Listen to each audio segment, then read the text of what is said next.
दोस्तों नमस्कार, मैं दीपक शर्मा और मेरे इस YouTube मंच पर आपका स्वागत है। दोस्तों, जब मैं आज तक न्यूज़ चैनल में खबरें करता था तो कुछ खबरें नरेंद्र मोदी पढ़ते थे, मुख्यमंत्री नरेंद्र मोदी, और मुझे लगता है कि आजकल फिर वो एक आध खबर मेरी पढ़ने लगे। कल मैंने एक खबर लिखी थी चुनाव आयोग की खामोशी को लेकर कि क्या चुनाव आयोग के सारे अंपायर बादशाह की जेब में। और आज उसी पर पहली प्रतिक्रिया मैंने मोदी जी की सुनी। उन्होंने कासगंज की रैली में कहा कि जो खिलाड़ी निराशा में आउट नहीं कर पाते वो अंपायर को दोष देते हैं, अंपायर पर उंगली उठाई जाती है। इशारा चुनाव आयोग की तरफ था। उन्होंने अभी से ही ईवीएम पर, चुनाव आयोग पर सवाल उठाना शुरू कर दिया है। आपको मालूम है ना, जैसे क्रिकेट में क्या होता है, वो बॉलर बॉल फेंकता है, जब विकेट मिलती नहीं है तो बॉल वहां पहुंचने से पहले ही चिल्लाता है एम्पायर के सामने देख के, आउट आउट आउट। और फिर नहीं होता है तो ये एम्पायर पे गुस्सा करता है, एम्पायर के सामने पैर पछाड़ता है। देखा है ना आपने। खैर, ये तो रही उनकी चुनावी अंपायरों पर सफाई देने का हक है प्रधानमंत्री को। लेकिन दोस्तों, जो गंभीर मामला है वो ये है कि पहले राउंड के मतदान पर, जो कल उत्तर प्रदेश में पश्चिम में पहले राउंड की पोलिंग हुई, उस पर भी प्रधानमंत्री ने उत्तर प्रदेश की जनता को गुमराह किया है। जो रुझान आए हैं वो ये बता रहे हैं कि पहले चरण में भाजपा का परचम लहरा रहा है। अब दोस्तों, जमीनी सच ये है कि चारों तरफ से खबरें आ रही हैं कि उत्तर प्रदेश के पहले राउंड में गठबंधन ने, आरएलडी और समाजवादी पार्टी ने, जयंत चौधरी और अखिलेश यादव ने बीजेपी का सुपड़ा साफ कर दिया। खासकर जाटलैंड में, बागपत में, मुजफ्फरनगर में, शामली में, मेरठ में मुसलमान एक मुश्त सपा आरएलडी को गया है, दलित बटा नहीं। और प्रधानमंत्री कह रहे हैं कि परचम लहरा रहा है। आज एक एक करके तथ्यों के साथ, हर फैक्ट्स और फिगर्स के साथ प्रधानमंत्री के इस झूठ की मैं पोल खोलने जा रहा हूं। बहनों, जो रुझान आए हैं वो ये बता रहे हैं कि पहले चरण में भाजपा का परचम लहरा रहा है। अब दोस्तों, इस परचम का प्रभारी, भाजपा के परचम का प्रभारी पश्चिम में मोदी ने अमित शाह को ही बनाया था। उनके खास अमित शाह पश्चिमी उत्तर प्रदेश के प्रभारी थे। ये बात उन्होंने खुद ऐलान की थी। लेकिन हकीकत यह है कि अमित शाह खुद ही पश्चिम से पलायन कर गए। दोस्तों, 23 जनवरी को जब अमित शाह ने अपना प्रचार जोर शोर से शुरू किया और वो पर्चे लेकर कैराना की गलियों में घुसे, शामली पहुंचे, मेरठ गए, 4-5 दिन में उनको एहसास हो गया कि भाजपा पश्चिम में कितने पानी में है। और शायद उनको यह आभास हो चुका था कि पश्चिम में किसका परचम फहरने वाला है। और इसीलिए अगर आप देखें, तथ्यों के साथ देखें कि जिस वक्त अमित शाह को गली गली पश्चिम में मजबूती के साथ खूंटा गाड़ के वहां पर टिकना था, तभी उन्होंने खूंटा उखाड़ लिया। जी हां, 23 से 29 तारीख तक तो वो रहे, लेकिन उसके बाद कभी वो गोवा, कभी उत्तराखंड, कभी गुजरात, कभी दिल्ली, या कभी सेकंड फेज में। आप खुद देखिए, 30 तारीख को गोवा में हैं, 1 फरवरी को खैर दिल्ली में बजट था, उसके बाद वो बदायूं चले गए जो सेकंड फेज में है, कुछ पल के लिए गाजियाबाद रहे, 4 फरवरी को गोरखपुर, 5 को दिल्ली, 6 को अमरोहा सेकंड फेज में, और उसके बाद 8 तारीख को वो लखनऊ दिखते हैं और फिर गोवा। अमित शाह का ये जो पलायन है, अमित शाह का ये जो बैकफुट पर आना है, ये बहुत कुछ कहता है। लेकिन इसके पीछे की कहानी और भी।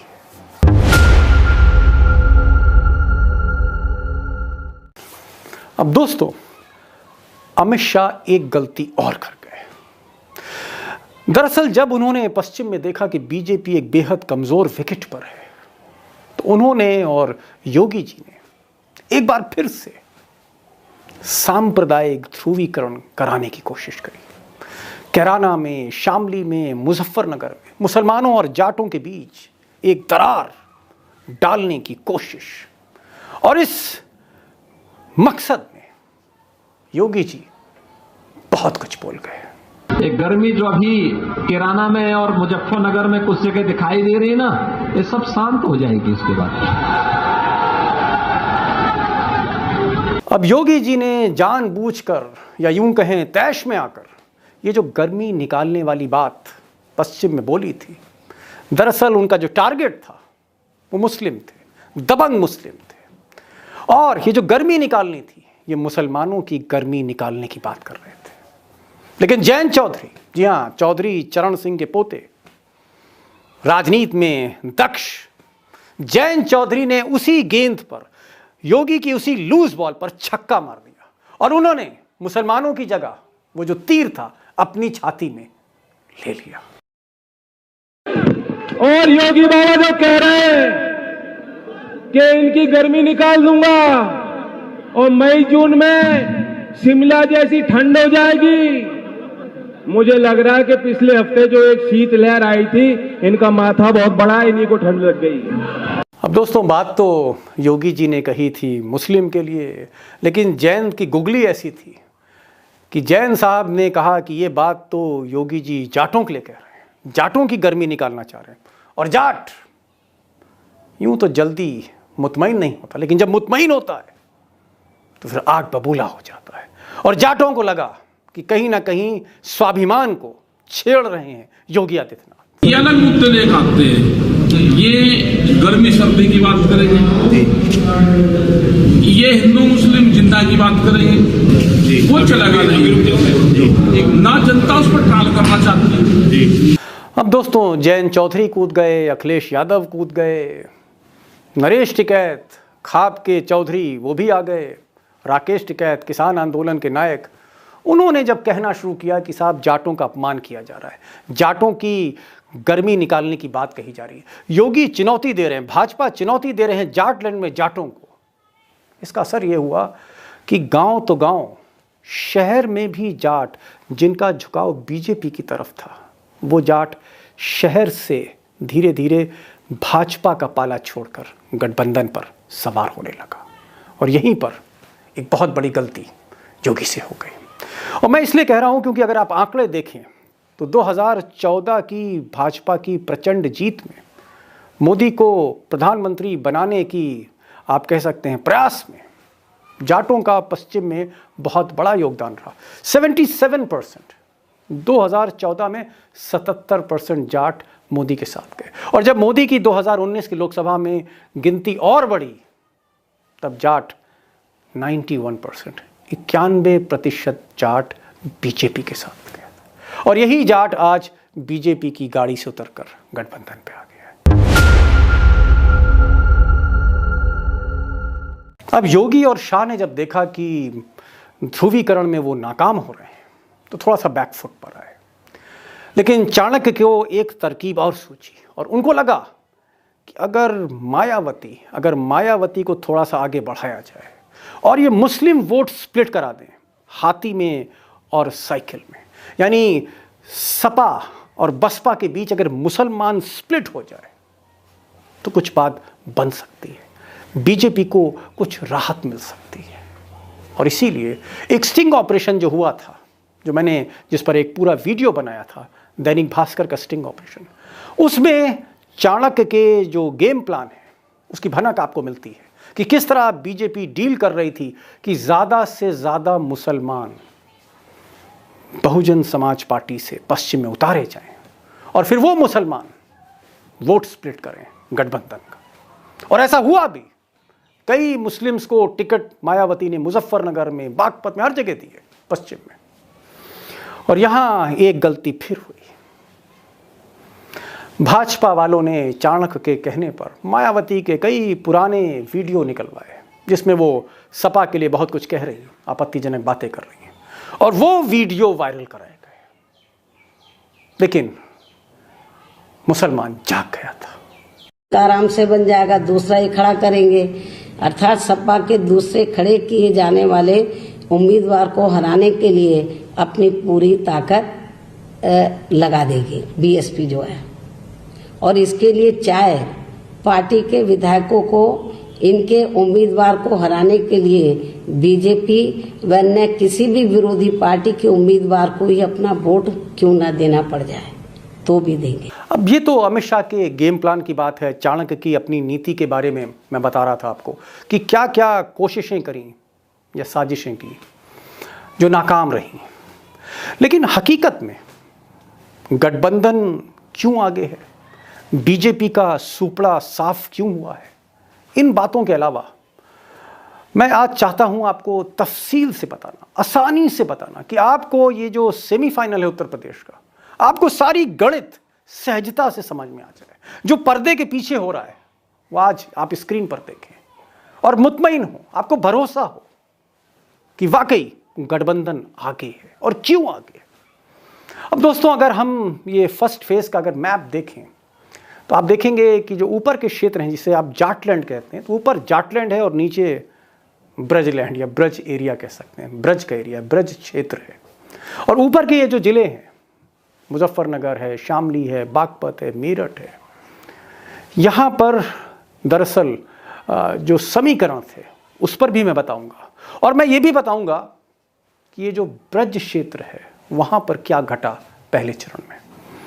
और मुझे लगता है कि 2020 फॉर्मेट में जिस तरह से ये पहला राउंड हुआ, आप यकीन मानिए शुरुआती ओवर में 2020 फॉर्मेट के शुरुआती ओवर में कई गेंदों पे छक्के लगे। सीधी बात कर दूं, अब तो 2020 का खेल है, चुनाव आ गया, अब टेस्ट मैच की टुक टुक नहीं चलेगी, सीधा छक्का मारना है।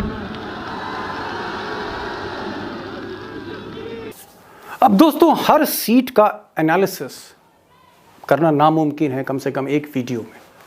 हालांकि अगर समय होता तो मैं हर सीट का एनालिसिस करता और इन डेप्थ माइक्रो लेवल पे जाके आपको एनालिसिस करके बताता, लेकिन ये मुमकिन नहीं। इसलिए मैं उन सीटों को ले रहा हूँ क्योंकि प्रधानमंत्री का बयान, जी हाँ, जो उन्होंने कहा परचम लहरा रहा है, मैं सबसे मजबूत सीट जहाँ बीजेपी आंख बंद करके जीतने का दावा कर रही थी, मैं उस सीट से शुरू करता हूँ। यूँ तो सीट बहुत हैं, जैसे शामली में थाना भवन है जहाँ से सुरेश राणा गन्ना मंत्री लड़ रहे हैं। कैराना की फाइट टफ बताई जाती है, लेकिन ऐसा है नहीं। हकीकत यह है कि मृगांका सिंह कैराना में बीजेपी की उम्मीदवार पीछे चल रही हैं। थाना भवन में भगवान मालिक है, सुरेश राणा साहब का गन्ना मंत्री क्या होगा जो अपने क्षेत्र में घुस नहीं पा रहे थे। लेकिन एक सीट है और ये सीट है मुजफ्फरनगर सदर की, सिटी की, जहाँ के जातीय समीकरण, जहाँ पर बीजेपी एक स्ट्रांग विकेट पर है और आंख बंद करके ये सीट बीजेपी की एक खाते में डाली जा रही है। मैं वहीं से एनालिसिस शुरू करता हूं।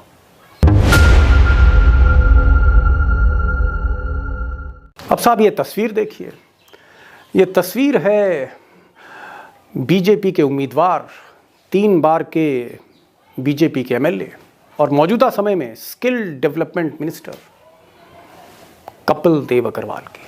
अब मंत्री जी मुस्कुराना चाह रहे हैं पर मुस्कुरा नहीं पा रहे, यही उनकी मुश्किल है।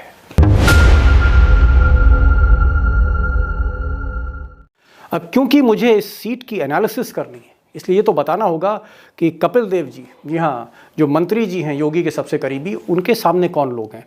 तो ये हैं सपा आरएलडी के गठबंधन के उम्मीदवार सौरभ स्वरूप, एक बड़ी पुरानी आप कह सकते हैं कि इंडस्ट्रियलिस्ट फैमिली, पैसे वाली और राजनीतिक परिवार, रसूखदार पैसे वाले राजनीतिक परिवार। कई बार इनके पिताजी ने चुनाव जीता है। बसपा से पुष्पांकर पाल हैं और ये जो पाल साहब हैं दरअसल ये जो वहाँ पाल वोट है उसमें सेंध लगा रहे हैं। और ये सुबोध शर्मा जी हैं, कांग्रेस के पुराने नेता हैं, और इनका ब्राह्मणों में और वहाँ के जो पंजाबी हैं, सिख हैं, उनमें अच्छी खासी इनकी पैठ है। तो पहले जातीय समीकरण देख लें दोस्तों। और जातीय समीकरण आप देखेंगे तो मुजफ्फरनगर सदर में 1,25,000 मुस्लिम मतदाता है। उसके बाद वैश्य कम्युनिटी है, अग्रवाल, गुप्ता इत्यादि इत्यादि 70,000। उसके बाद पाल हैं, जो मैंने कहा कि बसपा के जो पाल थे 28,000। उसके बाद जो पंजाबी हैं, सिख हैं, वो हैं 25,000, जाट हैं 25,000, दलित हैं 22,000।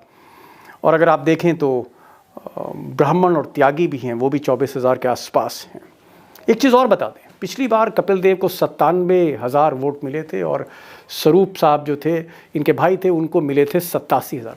सिर्फ 10,000 का हार जीत का अंतर था।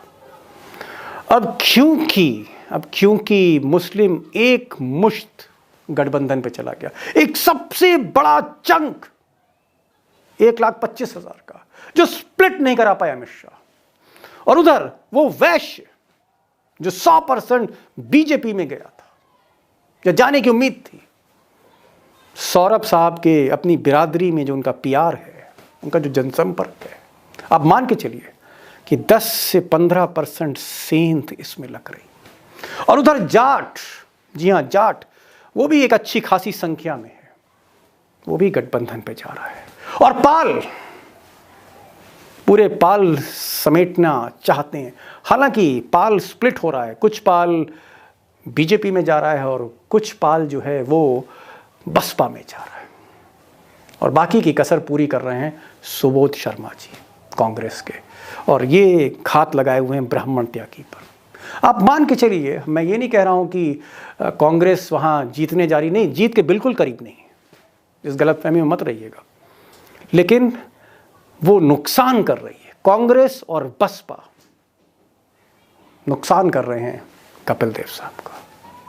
और ये सीट जिसको जीता हुआ बताया जा रहा था, आप समीकरण देखिए, स्थितियां देखिए, वोटिंग पैटर्न देखिए, और आरएलडी का जो मुस्लिम जाट कार्ड है वो देखिए, और खुद दोस्तों आप आकलन कर लीजिए कि किस सूरत से कपिल देव को बढ़त है और किस सूरत से प्रधानमंत्री कह रहे थे कि परचम फहरा रहा है सबसे मजबूत सीट का, जब ये हाल है। पहले चरण में भाजपा का परचम लहरा रहा है। अब चाणक्य साहब ने जो रणनीति बनाई थी, जो बिसात बिछाई थी अपनी चाणक्य नीति की, वो तो ये कह रहे थे, वो ये दावा कर रहे थे कि साहब जो बीएसपी है वो वोट काटेगी गठबंधन का, जो कांग्रेस है वो कहीं ना कहीं सेंध मारी करेगी गठबंधन में। ज़मीनी सच ये है कि बसपा कई सीटों पर, कांग्रेस कई सीटों पर बीजेपी में ही सेंध लगा रही है। अब ये आप बागपत का एग्जाम्पल देख लीजिए। ये बागपत की सीट है, अहमद हमीद आरएलडी और सपा के कैंडिडेट हैं, उम्मीदवार हैं। योगेश धामा सिटिंग एमएलए बीजेपी से हैं, बसपा से अरुण कसाना हैं, और अनिल त्यागी जो हैं कांग्रेस से। और दोस्तों जो कसाना साहब हैं, गुजर हैं, वो कहीं ना कहीं गुजर की तरफ घात लगाए। हालांकि बहुत कोशिश करी योगेश जो सिटिंग एमएलए हैं बीजेपी के, कि किसी तरह से गुजर आ जाए, मनाने की कोशिश, हर तरह का प्रलोभन जो दिया जाता है। लेकिन कसाना क्योंकि गुजर हैं और उस बागपत सीट पे गुजर ठीक ठाक संख्या में, इतना आसानी से वो बीजेपी की तरफ शिफ्ट नहीं हो रहे। और जो छोटी मोटी जो कसर है वो त्यागी साहब पूरी कर रहे हैं कांग्रेस से। तो आप देखेंगे कि कांग्रेस और बीएसपी ये दोनों किसका नुकसान कर रहे हैं? बीजेपी का। और उधर जाट और मुस्लिम एक तरफ एक मुश्त गठबंधन पर है। अब इस पर यकीन ना हो आपको तो बगल की एक और सीट देख लेते हैं, बड़ौत की देख लेते हैं। और बड़ौत में भी यही हो रहा है। केपी मलिक, उनके कुछ लोगों से मेरी बात हो रही थी, और 15 दिन पहले मलिक साहब जो बीजेपी के विधायक हैं वो कह रहे थे कि नहीं हम आगे हैं, फाइट नहीं है। हकीकत क्या है?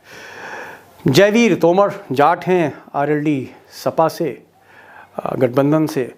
अंकित शर्मा, यहाँ बसपा ने एक पंडित को डाल दिया, अंकित शर्मा को। और राहुल कश्यप, ये भी कश्यप वोट भी वहाँ पर हैं, वो कांग्रेस से। तो यहाँ भी बसपा और कांग्रेस बीजेपी का नुकसान कर रहे हैं। और ये स्थिति मुझे लगता है कि कहीं ना कहीं शाह को नागवार गुजर रही है। दोस्तों एक चीज़ और, एक पैटर्न और, कि जो पॉकेट्स बीजेपी की थी, खासकर नोएडा में, ग्रेटर नोएडा में, गाजियाबाद में, ये जो शहरी क्षेत्र है जो भाजपा का हमेशा परंपरागत गढ़ रहा है, आज से नहीं, मोदी और शाह के दौर से नहीं, अटल जी के टाइम से, यहाँ बीजेपी हमेशा स्ट्रांग रही, वहीं की वोट परसेंटेज कम है। और जो किसान पट्टी है, जहाँ किसान ज़्यादा हैं, मुजफ्फरनगर, बागपत, वहाँ पर वोटिंग परसेंटेज बढ़ा है। तो ये जो घटा है और ये जो बड़ा है, साफ है कि जो बड़ा है कहीं ना कहीं इसका झुकाव आरएलडी का। और लोग कह रहे हैं, मेरी कई रिपोर्टर से बात हुई, अमर उजाला के, दैनिक जागरण के, बाकी जो फ्रीलांसर्स हैं उनसे बात हुई है, आगरा से लेकर मुजफ्फरनगर तक, और वो मानते हैं, वो स्वीकार करते हैं कि कहीं ना कहीं जो बीजेपी का जो वोटर है, अगर वो वोट देने नहीं गया, अगर वो सपा को वोट नहीं देना चाहता था, तो उसने बीजेपी को भी वोट नहीं दिया। और इसीलिए बीजेपी के पॉकेट्स में अगर आप देखेंगे तो परसेंटेज थोड़ी सी कम है, जो अच्छी खबर नहीं है। अब मैंने कहा था कि ब्रज क्षेत्र की भी बात करूंगा, और ब्रज क्षेत्र में आगरा पुराना गढ़ बीजेपी का पिछली बार 2017 में 9 की 9 सीटें स्वीप कर गई थी बीजेपी। यही हाल अलीगढ़ का था और यही हाल कमोबेश मथुरा का था।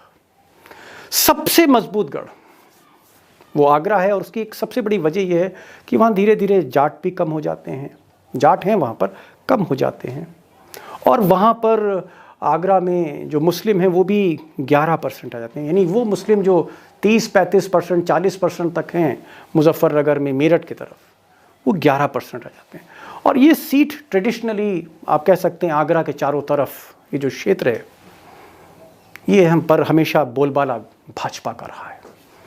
तो चलिए भाजपा की भी एक मजबूत सीट पे जाते हैं, कमज़ोर सीट पर आकलन नहीं, क्योंकि मोदी जी ने कहा है परचम फहरा रहा है, और इसलिए मोदी जी की बात का लिटमस टेस्ट करने के लिए आगरा की सबसे मजबूत सीट मैं उठा रहा हूं, और ये सीट है जहां पक्षालिका सिंह, रानी साहिबा, भदावर राज घराने की रानी साहिबा, ट्रेडिशनल सीट इस घराने की रही है। सिटिंग आप कह सकते हैं सिटिंग एमएलए हैं, बहुत मजबूत हैं रानी साहिबा। और इससे पहले मैं रानी साहिबा पर आऊँ, मैं चाहता हूँ कि एक बार प्रोफाइल देख लीजिए कि ये जो वोटों का गणित है वो यहाँ पर क्या है। क्षत्रिय जो हैं वो तकरीबन 80,000 हैं और 80,000 ब्राह्मण भी हैं। जितने ठाकुर उतने ही बामन, 80 हज़ार। और फिर निषाद हैं 40,000, फिर जाटव हैं 40,000, बाकी अन्य जातियाँ, लेकिन 4 ये मेन जातियाँ हैं। जाटव हैं, निषाद हैं, ब्राह्मण हैं और क्षत्रिय। जाटव मतलब दलित, 40,000। पिछली बार क्या हुआ था कि मधुसूदन शर्मा जी जो थे वो पिछली बार बीएसपी से लड़े थे, और बीएसपी से ने बड़ी टफ फाइट दी थी। 57,000 वोट मिले थे शर्मा जी को, और रानी साहिबा को मिले थे 80,000 के आसपास, और रानी साहिबा जीत गई थी। और शर्मा जी उससे पहले 2007 में जीते थे। इस बार जय वीरू की जोड़ी ने शर्मा जी को साइकिल पर बैठा दिया। वो गठबंधन से आ गए, आरएलडी और समाजवादी पार्टी से। फाइट टफ हो गई, और फाइट इसलिए टफ हुई कि रानी साहिबा ने पिछले 5 साल में बिजली, पानी, सड़क, मकान, दुकान कोई काम नहीं किया। विरोध हुआ उनका, और इस विरोध के बीच इतनी मजबूत सीट आगरा की है। आज रानी साहिबा सीधे सीधे वोट स्प्लिट हो रहा है, और 80,000 बामन एक तरफ हैं, 80,000 क्षत्रिय एक तरफ हैं। एंटी इनकम्बेंसी है, बामन थोड़ा सा नाराज है, और सारा खेल कहीं ना कहीं निषाद कर रहे हैं। अब कहने वाले कह रहे हैं, बीजेपी तो कह रही है कि साहब हम आगे हैं, लेकिन जो खबरें आ रही हैं, जो मेरी वहाँ रिपोर्टर से बात हुई कि रानी साहिबा पहली बार उनके माथे पर लोगों ने बल देके। दोस्तों, आज निष्कर्ष में मैं बहुत ज़्यादा बोलना नहीं चाहता हूँ, क्योंकि तथ्यों के आधार पर, आंकड़ों के आधार पर मैंने कुछ सैम्पलिंग आपको दी है और उन जगहों की सैम्पलिंग मैंने आपको दिखाई है जहाँ पर बीजेपी सबसे मजबूती से लड़ रही थी, और मैंने वो पैटर्न भी दिखाया आपको। मैंने कुछ गलतियाँ भी बताई हैं शाह की, योगी की। मैं और कुछ नहीं बोलूँगा। मैं चाहता हूँ कि मेरी बात तो आपने सुन ली, मेरे आंकड़े आपने सुन लिए, मेरी गणित आपने समझ ली, मेरी एनालिसिस आपने देख ली, जो तथ्य मुझे रखने थे वो आपने देख लिए, सुन लिए। एक बार फिर से प्रधानमंत्री को सुन लीजिए, इस मुल्क के बादशाह को सुन लीजिए। बहनों, जो रुझान आए हैं वो ये बता रहे हैं कि पहले चरण में भाजपा का परचम लहरा रहा है। दोस्तों, आपने मेरी बात भी सुनी और प्रधानमंत्री जी की भी सुनी। अगर आपको लगता है कि मेरी बात में कुछ दम है, मेरी बात में कुछ सच है, कुछ बुनियादी आधार है उसका, और जो तथ्य हैं, जो तस्वीरें हैं, वो खुद वहाँ की सारी जो तस्वीर है बयां कर रही हैं, अगर ऐसा आपको लगता है तो ये वीडियो शेयर करिए, ये वीडियो अपने दोस्तों तक, नातेदारों तक पहुंचाइए। कम से कम उत्तर प्रदेश के लोग जाने कि इस मुल्क का बादशाह किस तरह गुमराह करता है। आज बस इतना ही। नमस्कार।